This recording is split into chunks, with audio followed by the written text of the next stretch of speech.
ఇక present Vishwambhara cinema shooting లో బిజీగా ఉన్న మెగాస్టార్ చిరంజీవి ఆ తర్వాత చేయబోయే సినిమా ఏంటన్నది ఇంతవరకు క్లారిటీ ఇవ్వలేదు.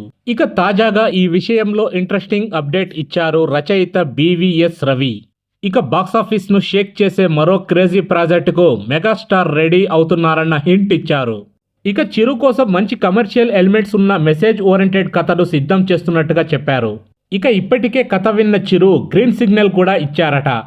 ఇక ఠాగూర్ తర్వాత మరోసారి ఆ రేంజ్ కథ కావటంతో దర్శకుడిగా ఎవరిని తీసుకోవాలన్న విషయంలో ఆలోచనలో పడ్డారట చిరు.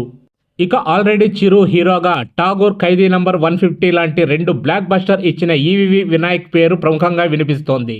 చిరు ఇమేజ్ ను డీల్ చేయడంతో పాటు తెలుగు ఆడియన్స్ పల్స్ కూడా పర్ఫెక్ట్ గా తెలిసిన కమర్షియల్ డైరెక్టర్ కాబట్టి వివి వినాయక్ కు ఛాన్స్ ఇచ్చే అవకాశం కనిపిస్తోంది.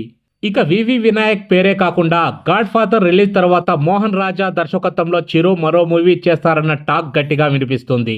ఇక ఠాగూర్ 2.0 అన్న రేంజ్ లో బజ్ క్రియేట్ చేస్తున్న ఈ సినిమాకు సంబంధించి త్వరలోనే అఫీషియల్ అనౌన్స్మెంట్ ఇస్తారట. మొత్తానికి ఈ మూవీకి చిరు ఛాన్స్ వివి వినాయక్ కి ఇస్తాడా, మోహన్ రాజాకి ఇస్తాడా అన్న విషయం సస్పెన్స్ గానే ఉంది.